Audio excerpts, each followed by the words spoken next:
నిర్గమకాండం 40వ అధ్యాయం 34 నుంచి చదువుతున్నాను. అప్పుడు మేఘము ప్రత్యక్ష గుడారమును కమ్మగా యెహోవా తేజస్సు మందిరమును నిండెను. ఆ మేఘము మందిరం మీద నిలుచుట చేత మందిరము యెహోవా తేజస్సుతో నిండెను గనుక మోషే ప్రత్యక్ష గుడారములోనికి వెళ్ళకుండెను. హల్లెలూయా. ఇక్కడ జాగ్రత్తగా గమనించండి. మేఘము ప్రత్యక్ష గుడారాన్ని కమ్మింది. దేవుని యొక్క తేజస్సు మందిరాన్ని నిండింది. కానీ మోషే, తన సేవకుడైనటువంటి మోషే కూడా మహిమలో నిలవలేకపోతున్నాడు. Hallelujah. That is the glory of the God. అంత గొప్ప మహిమ. పాత నిబంధనలో మహిమ ఎవరిని దగ్గరికి రానివ్వదు. అంటే ఆ మహిమని ఎవరు తట్టుకోలేరు, దానిని పొందజాలలేరు. కానీ ఇక్కడ చూసినట్లయితే ఇక్కడ మోషే ఆయన కూడా తట్టుకోలేకపోతున్నాడు. సొలొమోను దేవాలయంలోనికి కూడా మహిమ దిగి వస్తుంది. సొలొమోను ప్రార్థన చేస్తున్నాడు. ప్రార్థన చేసిన తర్వాత 2వ దినవృత్తాంతంలో 5వ అధ్యాయంలో మీరు చూసినట్లయితే ఆ యొక్క ప్రార్థన చేసినప్పుడు దేవుని యొక్క మహిమ మందిరమును నిండుతున్నది. యాజకులు ఆ యొక్క తేజస్సులు చూడలేక వారు ముఖము చాటేసుకుంటున్నారు. అంత గొప్ప మహిమ. దేవునికి మహిమ కలుగును గాక. అదే మహిమను ప్రజలు పొందాలని మన ప్రభు అయిన యేసుక్రీస్తును ఈ లోకానికి పంపించి నశించిన దానిని వెతికి రక్షించడానికి ఈ లోకానికి ఆయనను పంపించినాడు. ఎవరు ఆయన యందు విశ్వాసం ఉంచుతారో వారందరికీ తన పిల్లలగుటకు అధికారం ఇచ్చినాడని యోహాను సువార్త 1వ అధ్యాయంలో మనం చూడవచ్చు. పిల్లలకు అధికారం ఉన్నది. ఏ అధికారం ఉన్నదంటే ఆయన యొక్క మహిమలో కూడా మనం పాలిభాగస్తులుగా ఉండడానికి అధికారం ఇచ్చినాడు. హల్లెలూయా. దేవునికి స్తోత్రం కలుగును గాక.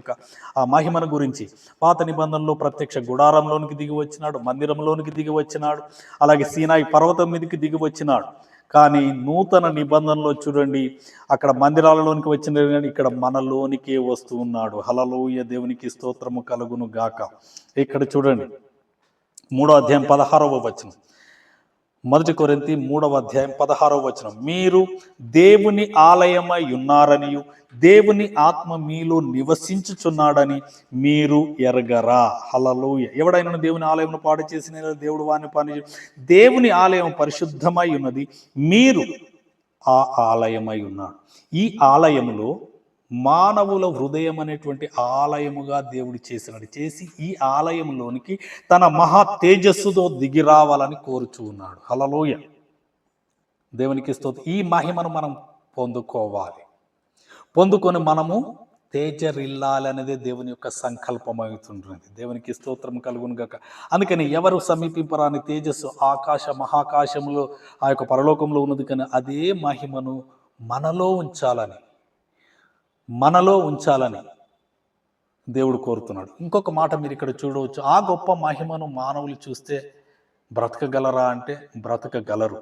ఎందుకనంటే ఆ మహిమ మనల్ని నశింపచేసేది కాదండి. హల్లెలూయా. నిర్గమకాండం 24వ అధ్యాయం 11వ వచనం అండి.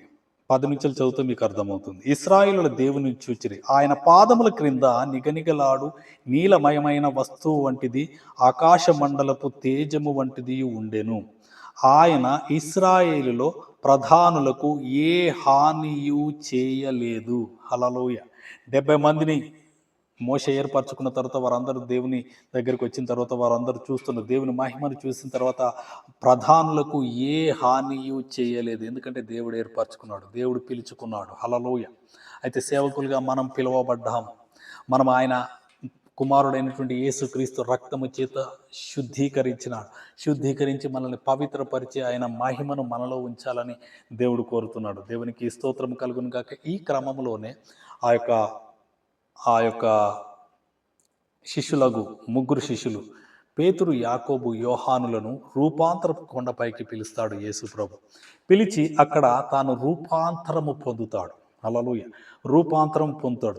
9వ అధ్యాయం లూకా సువార్తలో మనం చూసినట్లయితే రూపాంతరం పొందుతున్నాడు. వారి ముగ్గురి ముంగట ఆయన మోషేతో ఏలియాతో మాట్లాడుచున్నప్పుడు శిష్యులు తొందరపడి ఏం చేస్తున్నారంటే, అయ్యా మీకొక గుడారము, అలాగే మోషేకు ఒకటి, ఆ యొక్క ఏలియాకు ఒక గుడారము కడతాం, మనం ఇక్కడ ఉందాము అని చెప్పేసి అంటారు. అయితే అక్కడ అన్నప్పుడు ప్రభువు మాట్లాడుతున్నాడు. దేవునికి స్తోత్రం కలుగును గాక. నేను 9వ అధ్యాయం లూకా సువార్త 9వ అధ్యాయం 34-35 వచనాలు చదువుతాను.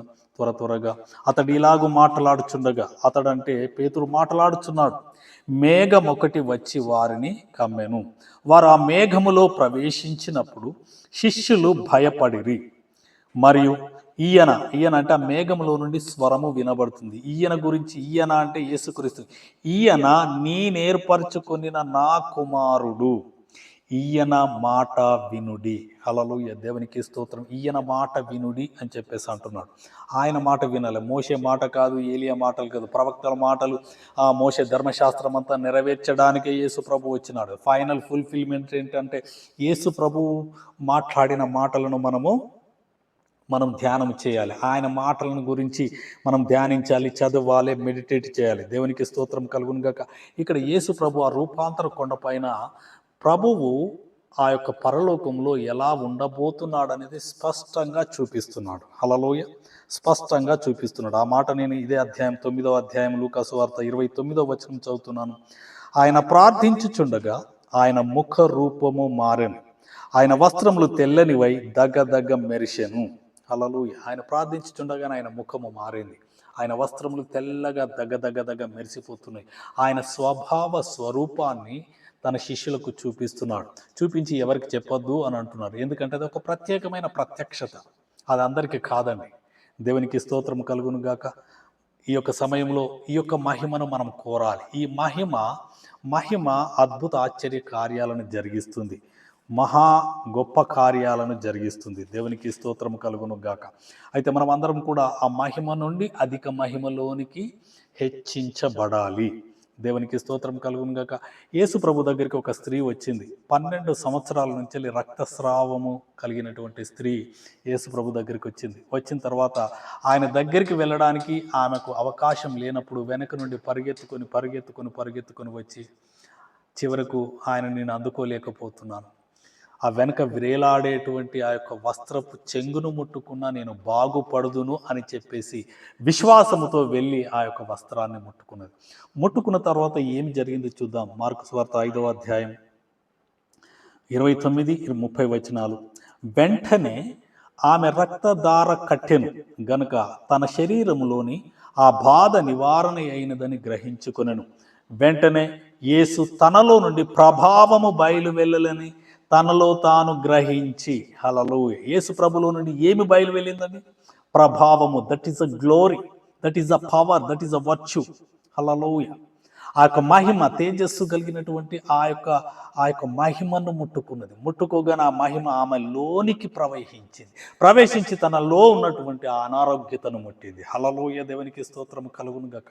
The faith will open the door for the miracles, doors for the power of the God. నీ విశ్వాసము ఆ యొక్క ద్వారాలను తెరుస్తుంది. అనారోగ్యతలను బాగు చేసే ఆయన బాగు చేస్తాడు. ఆయనలో గొప్ప శక్తి ఉన్నది అని ఆ శక్తిని విశ్వాసముతో మనం ఆశ్రయించాలి. హల్లెలూయా, దేవునికి స్తోత్రము కలుగును గాక. నేను చివరిగా ఈ యొక్క మాట చెప్పదలుచుకున్నాను. అనేక మంది సుదూర ప్రాంతాలలో, పల్లెటూర్లలో, మారుమూల ప్రాంతాలలో నేను సేవ చేస్తున్నాను చెప్పేసి అనేక మంది ఫైనాన్షియల్గా స్ట్రగుల్ అవుతున్నాం అయ్య గారు అని చెప్పేసి నేను విన్నాను. ఇప్పుడు మనలో కూడా అనేక మంది అలాగూ కోరుతూ ఉన్నారు. కానీ ఎక్కడ ఉన్నా దేవుని యొక్క గుణగణాలలో దేవునికి ఏదైతే పిలుపునిచ్చినాడో, సేవలో కూడా అనేకమైనటువంటి పిలుపులు ఉన్నాయి. ఆ పిలుపులో ఇప్పుడు మహిమ గురించి ధ్యానించినాం, శక్తి గురించి ఉన్నది, పరిశుద్ధాత్మ అభిషేకం ఉన్నది. అలాగే చూసినట్లయితే 9 ఆత్మ వరాలు ఉన్నాయి. ఏదైనా ఒక్క దాంట్లో మీరు ఎదగండి, ఒక్క దాంట్లో ఉన్నతంగా ఎదగండి. అటు ఇటు షిఫ్ట్ కావద్దండి. అలా దేవుడు మిమ్మల్ని ఏ పిలుపుతో పిలిచినాడు. సేవలో కూడా అనేక రకాలైనటువంటి డైమెన్షన్స్ ఉన్నాయి. కాబట్టి మనకు ఇవ్వబడిన తలాంతు ఏదైతున్నదో ఆ తలాంతును మనము చేయాలి. చేసినప్పుడు తప్పకుండా మనం గొప్పగా దీవింపబడతాం, ఆశీర్వదింపబడతాం. ఆ క్రమంలోనే యేసు ప్రభువు కంటే ముందు పంపబడినటువంటి బాప్తిస్మం ఇచ్చి యోహాను ఉన్నాడండి. ఎక్కడ సేవ చేస్తున్నాడు? ఆయన అరణ్యములో ఆయన ప్రకటిస్తూ ఉన్నాడు. హల్లెలూయా. మత్తయి సువార్త 3వ అధ్యాయంలో మీరు చూడవచ్చు. అరణ్యములో ఒకని స్వరం విన్నాను, సువార్త ప్రకటించుచున్నవని, నమ్మి బాప్తిసం పొందుడు రక్షణ పొందుతాడని చెప్పేసి అనేక మందికి అరణ్యంలో ప్రకటిస్తున్నాడు. అరణ్యంలో ప్రకటించుచున్న యోహాను దగ్గరికి అనేక మంది వచ్చినారు. ఎందుకంటే ఆ యోహాను తల్లి గర్భంలో ఎలిజబెత్ జకర్యాల తల్లి గర్భంలోనే ఆయన పరిశుద్ధాత్మతో అభిషేకింపబడిన వాడుగా ఉంటున్నాడు. అభిషేకింపబడిన వాడు ఎక్కడ నిలబడి సువార్త ప్రకటించిన ప్రజలు వస్తారు. The people need the power, need the glory, need the manifestations of the God. Hallelujah. నువ్వు ఎక్కడ ఉన్నావని కాదు, when you have the power, when you have the glory of the God, the people will run to you. నీ దగ్గరికి పరిగెత్తుకొని వస్తారు అంతే. నువ్వు ఎక్కడ మీటింగ్ పెడితే అక్కడికి వస్తారు. ప్రజలకు కావాలి శక్తి, మేనిఫెస్టేషన్స్, అద్భుత ఆశ్చర్య కార్యాలు, స్వస్థత కార్యాలు కావాలి. హల్లెలూయా. ఈ దినం మిమ్మల్ని అందరినీ నేను ప్రోత్సాహపరుస్తున్నాడా, దేవుడు ఎవ్వరికీ పక్షపాతి కాడు. ఆయన అందరికీ ధారాళంగా దయచేసే దేవుడా అంటున్నాడు. నువ్వు ఏది అడుగుతున్నావు, తృప్తిపరిచే దేవుడా అంటున్నాడు. అడుగు వాటికంటే, ఊహించే వాటికంటే అత్యధికంగా దయచేసే దేవుడా అంటున్నాడు. దేవునికి మహిమ కలుగును గాక. ఈ యొక్క సమయంలో మనం అందరం కూడా సేవకులుగా, సేవకురాండ్రుగా మీరున్న స్థలంలోనే దేవుడు మిమ్మల్ని ఎక్కడ పెట్టినాడో అక్కడని. ఆదామును ప్రపంచమంతా సృష్టించిన తర్వాత, ఈ భూలోకానంతని సృష్టించిన తర్వాత అక్కడ ఏదైనా తోట ఒకటి వేసినాడు, ఒక చిన్న తోట. It's a garden. ఆ గార్డెన్లో ఉంచినాడు. గార్డెన్లో ఉంచి అంటున్నాడు, నువ్వు దీన్ని సేద్యపరచు, దీన్ని ప్రొటెక్ట్ చేయి. That is your job role. నీ బాధ్యత ఏంటంటే నువ్వు ప్రొటెక్ట్ చేయాలి, దాన్ని సేద్యపరచాలి. ఆ రెండిట్లో సేద్యం చేసినాడు కానీ ప్రొటెక్ట్ చేయడంలో ఫెయిల్ అయిపోయినాడు. మనం ఎక్కడ ఉంచబడ్డాము, ఎక్కడ దేవుడు మనల్ని పెట్టినాడు, అక్కడ మనం ఫలించాలి, ప్రొటెక్ట్ చేయాలి, మనం సేద్యపరచాలి. సేద్యపరిచి కొద్దిలో నమ్మకంగా ఉండు, దేవుడు గొప్ప వాటి మీద తప్పకుండా నియమిస్తాడు. దేవునికి మహిమ కలుగును గాక. దేవుడు మిమ్మల్ని అందరినీ దీవించి ఆశీర్వదించబోతున్నాడు. మీకు ఇవ్వబడిన తలాంతులో కొంచెంగా ఎదగండి. ఏదైనా కొద్దిగానే ఉంటుంది. ఒక విత్తనముగా మొదలుపెట్టిన తర్వాత 2 ఆకులు, 2 కొమ్మలు, అలాగే పుష్పాలు, అలాగే ఫలాలు ఫలిస్తాం. Wait for the greater miracles of the God. దేవునికి మహిమ కలుగును గాక. దేవుడు మిమ్మల్ని అందరినీ దీవించును గాక. నేను చిన్న ప్రార్థన చేస్తాను, ముగిస్తాను. Thank you lord. నీకే వందనాలు చెల్లించుకుంటున్నాం. మా ప్రియ సేవకురాన్రా సహవాసులు తండ్రి నైనా ప్రభా, మీ దాసుని తండ్రి నైనా బలపరిచి మీరు ఇచ్చిన వాక్యమును బట్టి వందనాలు చెల్లించుకుంటున్నాను. మమ్మలను మీరు ఎలాగూ తండ్రి నైనా వృద్ధి చేయబోతున్నారో తండ్రి నైనా బయలుపరిచిన గొప్ప దేవానికి వందనాలు చెల్లించుకుంటూ మమ్మల్ని దీవించి ఆశీర్వదించండి. మా ప్రియులు ఏదైతే తండ్రి నైనా పరిస్థితుల గుండా వెళ్తున్నారో ఎరిగిన దేవుడవు తండ్రి. Thank you lord. మీకే వందనాలు. వారు ఊహించిన దానికంటే, అడిగిన దానికంటే అత్యధికంగా వారి పట్ల జరిగించండి. ఎందుకంటే మీ మహిమతో మమ్మల్ని నింపినావయ్య, మీ మహిమ ప్రభావముల చేత మమ్మల్ని నింపినారు తండ్రి. We have to carriers of the Jesus Christ in the name of Jesus. Thank you lord. మీకే వందనాలు చెల్లించుకుంటున్నాం. మా ద్వారా గొప్ప కార్యాలు జరిగించండి. నా యందు విశ్వాసం ఉంచేవాడు నాకంటే గొప్ప కార్యాలు జరిగిస్తాడని మీ వాక్యంలో సెలవిచ్చినావు తండ్రి. నేను మీకంటే గొప్ప కార్యాలు జరిగించే కృపను అనుగ్రహించండి. ఈ లోకాన్ని తలక్రిందులుగా చేసేవారుగా తండ్రి నాయన ప్రభా మేము బయలుదేరే కృపను అనుగ్రహించండి. మమ్మల్ని మేము ధైర్యపరచుకొని ముందుకు సాగిపోయే కృపను అనుగ్రహించి దీవించి ఆశీర్వదించి మీ నామాన్ని హెచ్చించుకొనమని కూడి వచ్చిన ప్రతి సేవకురాలని, ప్రతి సేవకుడిని, విశ్వాసులను, అలాగే ఈ యొక్క తన మీట్ను నడుపుతున్నటువంటి అభిషేక్ గారిని, వారి కుటుంబాన్ని కూడా దీవించి ఆశీర్వదించి దినదినాభివృద్ధి కలగజేసి మీ నామాన్ని హెచ్చించుకునమని సమస్త ఘనత మహిమ ప్రభావాలు మీకే చెల్లించుకుంటూ యేసు నామమున ప్రార్థిస్తున్నాము తండ్రి. ఆమేన్, ఆమేన్, ఆమేన్.